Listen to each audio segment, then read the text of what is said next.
Hi, welcome to the fourth lecture in the Serverless Machine Learning course. In this lecture, we're going to go through user interfaces for machine learning systems. So how do you sell your model to stakeholders? How do you show the value that you're creating with your model to people maybe who aren't as technical as you are? It's going to be a shorter lecture than the ones to date, but hopefully there's a bit to learn. With that, let's dive in.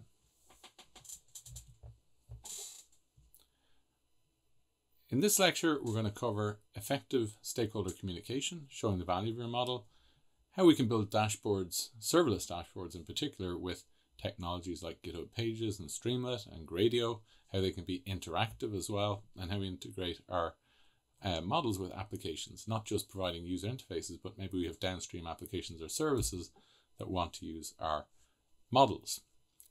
So the first point I'm going to start with is what we call effective stakeholder communication.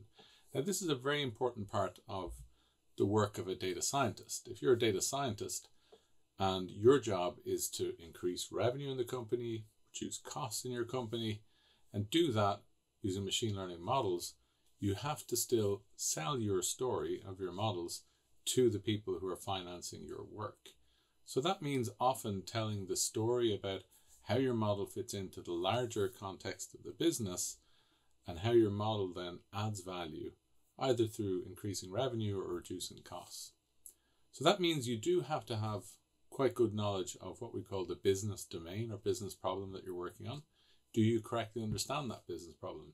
Do you know what your model is doing precisely and how it's going to do it before you even start the process of collecting data and defining your prediction problem?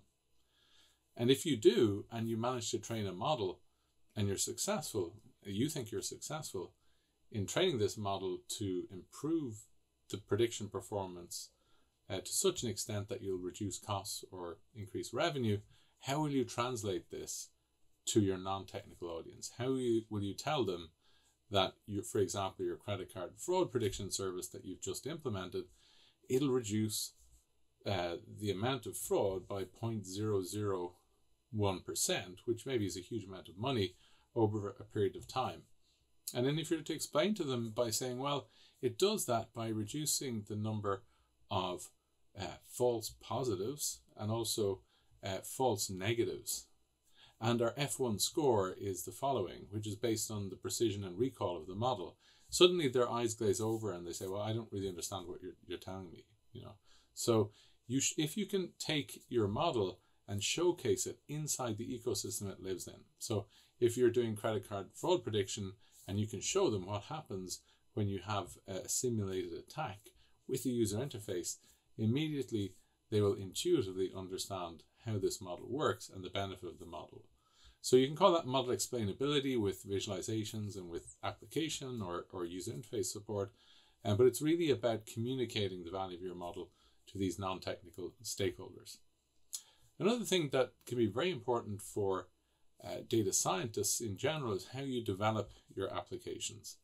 And in many other programming or software engineering domains, we do what's called test-driven development. We'll start with the very minimal, smallest application we can build, the core of what we're building, and incrementally add layers to it, testing all the way to make sure that we always have something working, and then we gradually build out its capabilities and functions.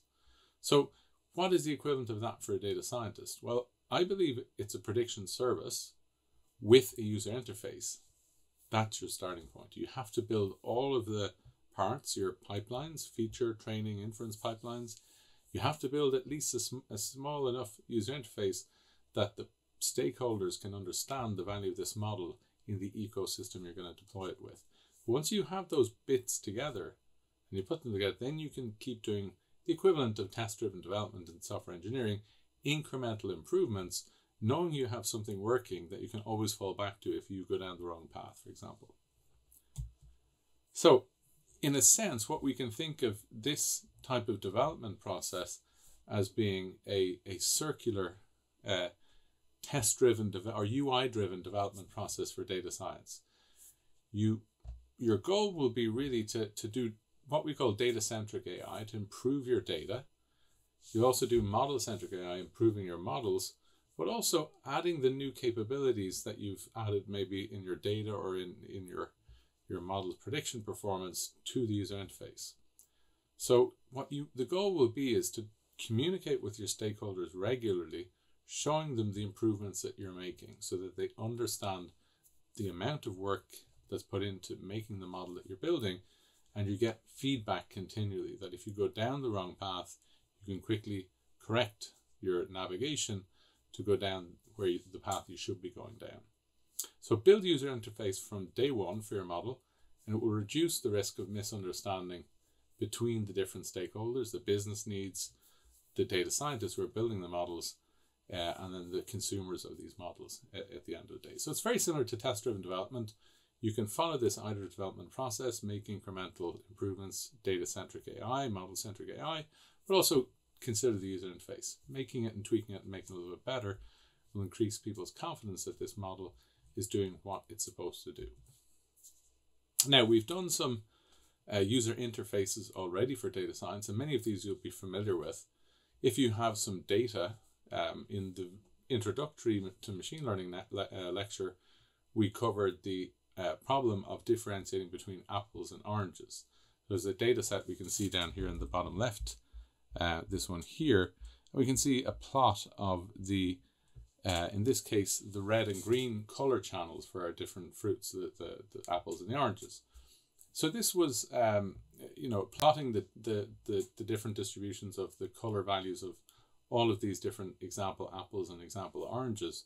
And it gives us a feel for, there seems to be this separation or this decision boundary that we can see between the apples and oranges. So we can train our model to learn this decision boundary, and it'll be quite accurate.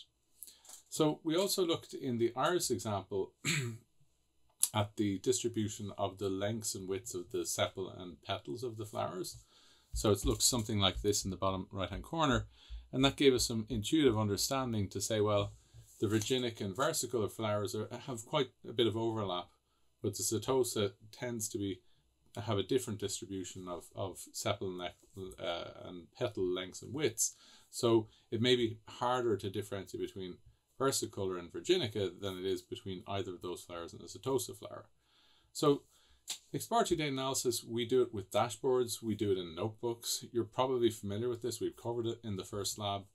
Other things that you might want to do are plot apart from data distributions, but you can see here we've got a clustering example. So we're doing some unsupervised machine learning here to basically see, well, does the data fall into different clusters? And we can do that with things like principal component analysis. And you can also, of course, compute correlation matrices to help understand your data better. Another thing that we covered in the first lab are what we call operational dashboards. So when we trained this machine learning system, the prediction service, to predict a new flower every day, so we fed in the 4 features to our iris model, the sepal and petal lengths and widths, and then the model predicted what type of flower it was, and then we said, well, this was the actual flower, and then we had these dashboards in our first lab on GitHub Pages, which showed, one, it showed us the history of recent predictions. So that was this one down here. It's a table of the recent predictions and the actual labels, so the actual outcome, and the date time of when that happened. And then we also had this correlate or confusion matrix here, which in this case, it gives us historical overview of the performance of our models. So we can see that 14 predictions were correct for virginica, 9 were correct for versicolor, 9 were correct for setosa, but we had 1 that was incorrect. We predicted virginica, but the true flower was actually versicolor. So this was a nice, useful dashboard for monitoring the performance of our model over time. We could see the accuracy of the model over all the historical predictions that were made. We can see the recent predictions. And it's quite useful. And you'll find that operational dashboards are used quite a lot for machine learning. In this case, we're using it to monitor our models, but we'll see that they're also used for other things. Now, another thing that's very important in stakeholder communication as a data scientist is identifying the KPIs or key performance indicators for your model. So KPI is basically, well, what is my model going to do? Is it going to increase revenue? Is it going to reduce costs? And how can I write that number down? Because it is easier for the business to translate the benefits of your model if you have a KPI which maybe has a monetary value in the end, because then you can just plug it into a financial model and say, well, this model helps us with this amount in terms of revenue, and this is the cost of producing the model and maintaining it. So KPIs, dashboards for your models may be monetary, they may not be monetary, they may be something else. But what you'd like to have is not just the KPI dashboard for your model, but you'd like to have, for example, the prediction performance. So if you log, as we saw in the Iris lab, we logged our predictions, and we also got the outcomes because we had this synthetic data generation. We knew what the actual fire was. And that meant we were able to compare predictions and outcomes. And we did that in the confusion matrix. Sometimes you won't be able to directly find the outcome. So if, for example, you're building a recommendation system and your KPI is, increased revenue at your company. So you're saying, well, if users tend to click on more items because we're recommending them good things, then that will increase the revenue of our company. That might be a harder metric to pin down all of that to just your recommender system. There'll be many other factors in play. Maybe you're doing marketing, maybe you have new products and so on. So, you may have a better proxy metric. Maybe it's engagement. Maybe it's the number of times people clicked on links that you recommended. Often you'll need to have some proxy performance because the actual KPI that you really care about is not necessarily measurable or attributable to the predictions made by your model. Now, one thing that is also important to know is to track the performance of your model over time. So we saw the confusion matrix for this. If we get the prediction outcomes, it's a really useful metric. If you don't know the actual outcome, but you get a proxy for it, you can have the KPI performance over time, if that's good enough for you. And then another type of dashboard that can be very useful for observability in machine learning systems is one that stores the actual predictions that were made. So if you have an outlier prediction and maybe a customer was recommended something that was a bit wacko, the data scientist should be able to drill down very quickly and identify that prediction that was made, the recommendation that was made, and then hopefully understand what happened. So often we hear about bias in machine learning models and crazy things that they recommend. But it's very important as a data scientist, you're able to drill down quickly and find those wacko recommendations and act on them. So be able to modify your model or even modify the logic around the predictions that are made to say, well, please exclude any products that are recommended to minors. That's pretty easy. You don't need to do machine learning. You just need to check the age of the customer who's there and then check the minimum age for the product. So you can filter out those if you're doing recommendations, for example, without the need for machine learning to identify both of those. So so debugging and tool support is very important as a dashboard. Now, one way you can do this, in fact, a useful tool, it doesn't work particularly well on big data, but it works well on data up to 1 gigabyte, 2 gigabytes in size in a Jupyter notebook, is the What If tool. It's a plugin developed by Google, and it plugs into TensorBoard as well. And what it gives you is a data point editor. So you could take, for example, a sample of the predictions that were made and the features, the input features, and then if you have the outcomes, you can then quickly, you can basically browse through and identify individual data points. So you can say, okay, I have a data point editor where I can look at an individual feature you can see here and its value. And we can see the label then that came down here for it as well. So you can by clicking on this particular data point, you can see that. So it's a great way of drilling down and finding out how the model is working at the micro level. It's very important for fairness, for identifying root cause for model bias, if there is some, and also for analyzing features. It comes with some pretty good ways of pre-computing descriptive statistics and distributions of features, so you can see how the data is looking maybe in your live system as opposed to the training data. So this would be data that you might take as a dump from your live production system. And you can do it, of course, when you're evaluating your model as well. Okay, that's a little bit about tooling support and dashboard support for machine learning development, for operations, for monitoring.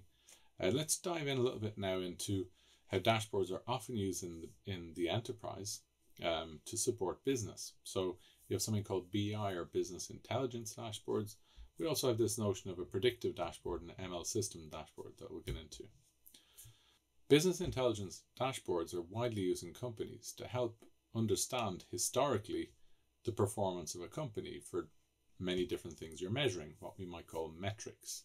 So we have different types of dashboards. A strategic dashboard might be used by decision makers at an enterprise to look at longer term trends, maybe monthly or quarterly or yearly, to try and identify, well, what is it that's trending? Maybe you're working in consumer products and you can see that there's this new trendy gadget or gizmo appearing, and you can identify that through the data early and then maybe change direction about what products you're going to sell this Christmas because this new type of gizmo seems to be trending.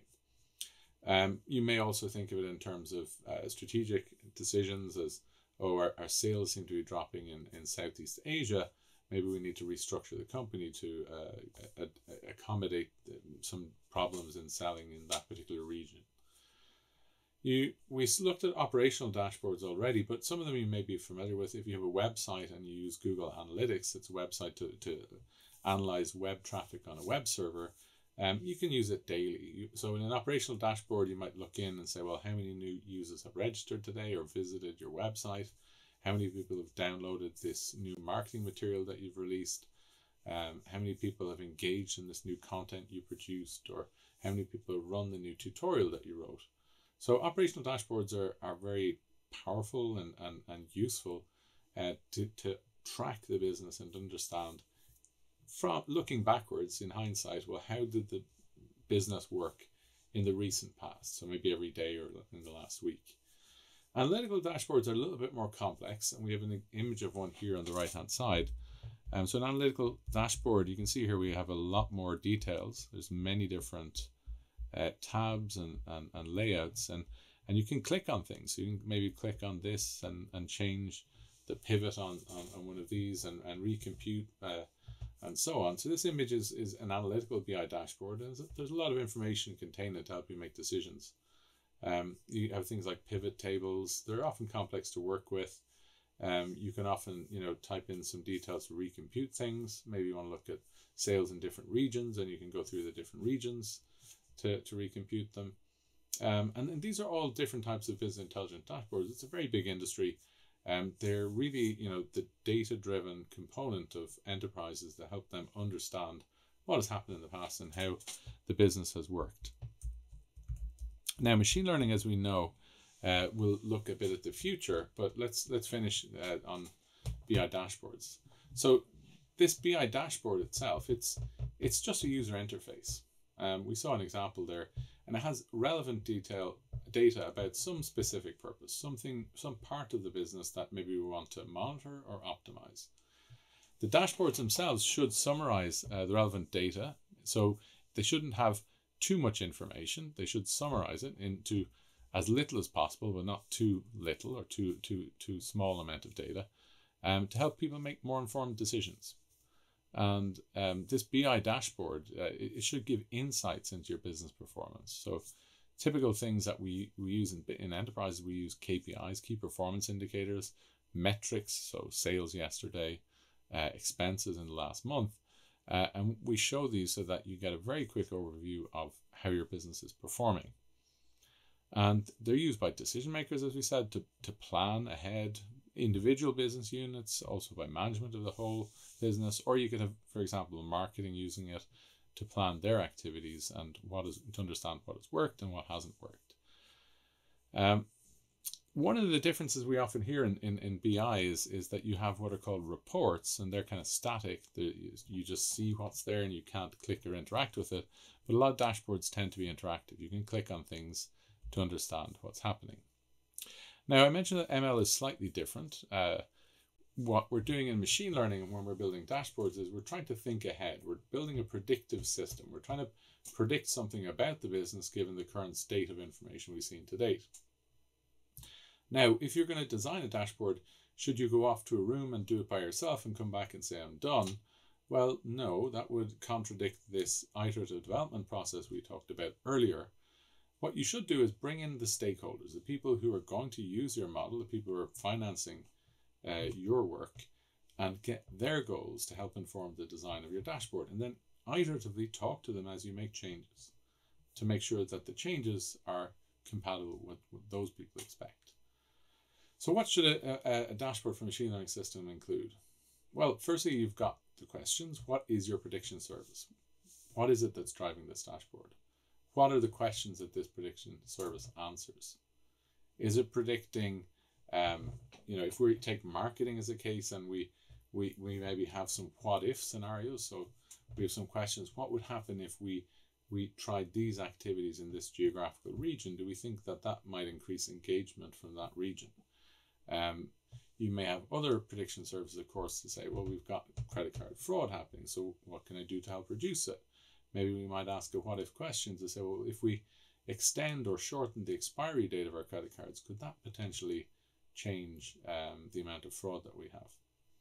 Or maybe we, for example, in fraud, if we say when we post out the replacement card to a customer, if we post it out 6 weeks in advance, maybe that might have higher, it cause higher fraud than if we post it out 3 weeks in advance. Because when people have two cards, they might tend to mislay or throw out the old card before they've managed to cancel it. Maybe somebody goes ahead and uses it. What else? You need to prioritize. Remember, we said you can't just dump everything in your dashboard, no clutter. You need to consider the range of questions you can answer your dashboard. You're not going to be able to answer all the questions. Many people say stick to one page. If you have to scroll down, you're going to lose a lot of users. So stick to one page if you can, prioritize the things and implement them in that order. So when you're iteratively developing and interacting with your stakeholders every week or every 2 weeks, implement your questions or the things that you're going to show on the dashboard in priority order. Keep the dashboard focused, capture user feedback when you're meeting your stakeholders, and be consistent in your design. Don't have it like, many engineers and data scientists maybe don't have the same exposure to design, but it's not too hard to make sure that you keep things looking similar and not just like paste in things that don't match at all. So some other considerations. So of course, you should be ethical and honest in your dashboard. So that goes without saying. The dashboard itself should also have explanatory power for the prediction problem you're solving. So if you have a prediction problem related to credit card fraud, for example, and we're predicting, the amount of fraud that's going to happen in the next period of time, well, can we in any way explain the features that are causing this fraud so that the stakeholders looking at this can take some actions to maybe reduce it if they expect the fraud level to go into the red zone where they need to do some corrective action about it. If it's an interactive dashboard, it needs to be able to answer these what if or counterfactual questions. So what would happen if I post out the replacement credit cards 3 weeks ahead? Will that help reduce fraud? And maybe it will. You'll see the model will say expect it to reduce by this. But as a stakeholder, you need to think also about how many customers will complain because they haven't gotten their cards in time, which will also induce some costs on the company. So it'll help you improve your decision making when you're planning on doing things like when to issue or post out the new replacement credit card. If it's a static dashboard you're producing, not an interactive one, prediction problems or prediction services should help identify patterns. So you'll be able to see a pattern about something that you've seen in the data or something that you extrapolate into the future. It'll give you insight into what actions you should take to better optimize your business. So let's look at Gradio and Streamlit. We've already mentioned them earlier in the course. Both Gradio and Streamlit are Python-based frameworks for building user interfaces, and in particular for building interactive user interfaces. So in the first lab, we looked at GitHub pages. That was HTML for a static report-based dashboard. But with Gradio and Streamlit, we can actually build interactive dashboards, which are very powerful. It means that we can do predictive analytics, where you can ask these what if counterfactual questions. What if I change this? What will be the expected outcome? Which is very powerful. So let's look at Gradio first. Gradio is a framework developed currently by a company called Huggingface. And some of the concepts that we have in Gradio relate to user interfaces. So if you're familiar with a user interface programming, you'll know that you have, for example, input components where users can input some data. You could input some data into a text box. Maybe it's going to be a number. In the early example in Lab 1 with Iris, we returned an image from our Gradio function, and the image was the actual flower itself. So in Gradio, we can have user input through some of these different inputs. We can do some Python code to pre-process. We can have parameters, of course, when we call this Gradio function that we saw before for building the page. And you can see there's a bunch of other things. We can have error handling. It's Python. We can see when we have a problem. We can have descriptive content in here. There's a built-in thing called flagging where you can click a button which tells you to flag for this content. The main part of Gradio is to write some Python code to call your model effectively. So you'll have some input parameters to your model that some of which you may acquire from the user by the user doing something on the web page, or the dashboard as we call it. And then we're going to call the model with those parameters. Maybe it's going to be your credit card ID, and we'll use that credit card ID to go to the feature store to look up some features for the credit card. And maybe you might put in, for example, more details about the amount of money being spent as well. So your model is going to make some predictions. It's going to return some values, and then you might do some post-processing to put the output in a more user-friendly manner. So we did that in the first example. What we did was, in the very first lab, when we built Iris on Gradio, what we did was the model predicted the name of the flower that we wanted to return to the user, but instead of returning just the name of the flower, it's nicer to get an image of the flower. So instead what we did was we had the image on a particular URL in GitHub. So I had the 3 images of the 3 flowers there. So when the model predicted Setosa as the flower, I would return the name Setosa from the model, but then I would concatenate it with the URL to Setosa PNG, the image file. With that image file, because Gradio supports images as an input and an output, I could open that PNG file as an image and then just display it as a component in Gradio. So we have these other things that you can do. You can style your pages to give them a look and feel. Commands can be queued, and then you can have iterative output, so more than one output at a time. So Gradio is a Python library for building user interfaces, and we saw it with Jupyter notebooks and Colab notebooks. But in fact, Gradio is a bit more powerful than that. It's available as part of the Huggingface Spaces platform, which is a serverless platform for building Python user interfaces with both Gradio and also with Streamlit that we'll look at. And we saw in the first lab that when you launched your Gradio UI, you got a temporary link, so a URL that you could share and say, here's my nice Gradio user interface, but that would expire after a day. So it'd be nice to have a UI for your serverless platform that runs 24/7. And you can do that with Huggingface Spaces. And the great thing is it has a very good time unlimited free tier where you can actually run a user interface with 2 virtual CPUs and up to 16 gigabytes of RAM. Currently it's free. So we're going to use this Huggingface Spaces platform in the next lab, in this UI lab. So you can see an example here that you can create a space, give it a nice name, and this is my username on the Huggingface Space platform. So you can see we can build user interfaces in both Streamlit and Gradio. So they are serverless. We don't need to install anything. We deploy our Gradio app there, and we're good to go. Now Streamlit is a little bit older, more mature than Gradio. Both frameworks are functionally equivalent, you could say. And it's Python based. It's very much for building data-driven user interfaces. So I would say there's slight more of an emphasis on maybe data engineers and than there is on data scientists in Gradio's case. But it really makes writing user interfaces easy. It's just writing a Python program. And we'll look at an example in the next slide. It's an imperative programming model, and this is important because Gradio is also an imperative programming model. Most user interface-based programming models, and some of you may have written code in JavaScript, for example, are not imperative programming. They're event-based handler programming, or what we call you have callbacks, or event-based programming, where you define functions, and when actions happen, when you click on a button, an event gets sent to your function, and then your function handles it. But it's a very different way of programming. The control flow is very different to the imperative style, where you start at the top of your program and you work your way down.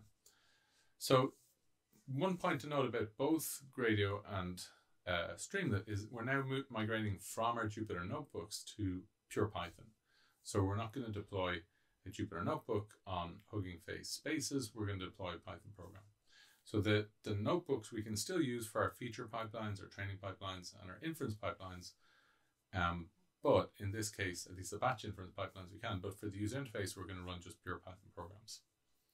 So taking a little step back to the iterative development process we talked about earlier, where you want to make improvements in your data, in your models, but also in your user interfaces. With Gradio or with Streamlit, you can make small changes in these Python programs. So we can see here on this particular demo, we have 3 widgets. We have this slider at the top, it's an input component. We have this drop-down selection box.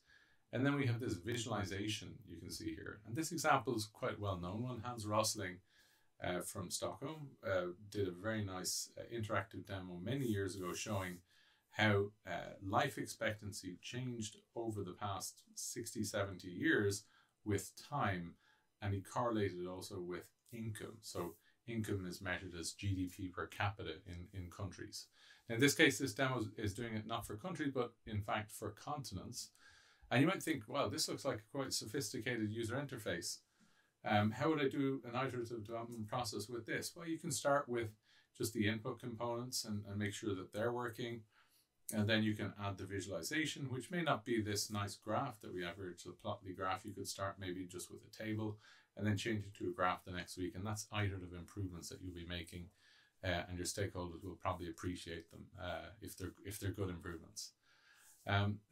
Some things that Gradio does and both Streamlit does quite well is they cache extensively to improve performance. So they're very interactive, high performance user interfaces. Now, that code, that demo that we saw there, it can fit on this one slide. All of the code for that demo fits in this one slide. And I'm going to walk through it briefly. You can look at the code. So for Streamlit, we have to import Streamlit itself. And the graph that we saw, this nice bubble graph, is a Plotly graph, in fact. So it's using Plotly Express. And you can see at the bottom here, we're going to just use Plotly chart to visualize that. But you can see if we go through it, we've got some things. We do some layout here. First, we have this ST, which is Streamlit. And we can say, well, we have 3 columns in Streamlit we'd like to have, okay? And we set the title of the page, and that's going to be with column 3. And we're going to have 3 columns related to the year column, content column, and then the log X, so that we're going to compute the log of something. With the year column, we ask the user to enter a year. So this is the slider that we saw. So the user will pull the slider to the year, and then we'll find out the GDP per capita for the different continents and the life expectancy. If you're curious, the data we're going to get from is down here. It's called Gapminder, data from getting it from Plotly. And then we also need to ask the user, what continent would you like to pick? So that was the drop-down selection box. That's this part here. And then there's another checkbox that is, would you like this to be, the x-axis to be on a log scale? So, you know, log scale, if you've got a long tail distribution, it'll compress it so it becomes easier to read. So that's it. This is how we're going to take our input data. The user will get the input in these 3 parts here. We have a header. We've set it up with some data. We've gotten our data here now from Plotly. They had the data for this particular problem. And then we just filter, we create a data frame from this data frame with the content that we chose. And then we're going to plot it. And this is basically how we're plotting it. We're using scatter plot in Plotly. And we specify the X and Y axes. So X is GDP per capita. That's the amount of income per capita for the different continents. Y-axis will be life expectancy. And then we have some other parameters. The size is the size of each dot will be related to the population of at the time in that place. And then we have the color will be related to the continent. And then when you move over your mouse, we'll have this hover name, which will be the country name. And then finally we have this log X, which is if we have the log scale, and we're going to show up most 60. So then we can decide on the a title for the chart. That's this one here, GDP per capita versus life expectancy. And then we just plot the chart. That's it. So really, straightforward code, nothing too scary here. No event call handlers, no event-based programming, imperative Python programs. And you can write. You should feel confident as a Python developer that you can do this. You can write a good user interface for your model. Now we're going to finish with how you integrate your application with a model, because it may be that you don't need to build an interface from scratch, a user interface. Maybe you just want to have an application use this model to make intelligent decisions, and the application will contain enough information to enable your stakeholder to be able to see the value of the model. And there's two real ways of doing it. We're only going to briefly highlight them, and we'll cover them more in detail later in the final lecture. We're going to cover the models of network endpoints. The first one we'll start with is the embedded models. So it may be that your application, it has a UI, you just need to put the model in there to help make intelligent decisions. If you embed your model in the application, then the application will need to download the model from the model registry. It'll host the model internally, and the life cycle of our application and the model will pretty much now be co-joined. So they're going to be coupled together. Some of the advantages of embedding this model in your application are the latency, the time required to make a prediction is going to be very low, because the application will supply some parameters. The model will make the prediction, and then the application will immediately get back the result that it can then translate into some intelligent decision on behalf of the application. You don't need any new infrastructure. Your application just needs to be able to download the model and make the call on the model. Now, often that's not easier said than done. You can have some models that are in language independent formats like ONNX, but you have models like TensorFlow that are tightly coupled to programming languages like Python. Although the TensorFlow model format, which is based on protocol buffers, is language independent. It's possible to call it from other languages like C++, but the APIs are very nice in Python. Now, it may be that you say, well, okay, I have, maybe I have different programs running in different languages need to invoke the model. Maybe I'd like to decouple the application lifecycle from the model lifecycle, so the application can be updated more frequently than the model, or vice versa. The model can be updated more frequently than the application. Then it's easier to deploy your model as a service, a network service, so behind a network endpoint. And to do this, you'll need some model serving infrastructure. And some of the benefits of this is that if you have model serving infrastructure, well, that model serving infrastructure now can handle really important things like logging the predictions, logging the input features, integrating easily with our feature store. And you have to do all that yourself if you embed your models in your applications. So that's it with today's lecture. We're going to cover in the lab Huggingface as a serverless UI service. We're going to run some Gradio and Streamlit on there. And that's it. Looking forward to seeing you at the next lecture, which will be on ML Ops. Thank you.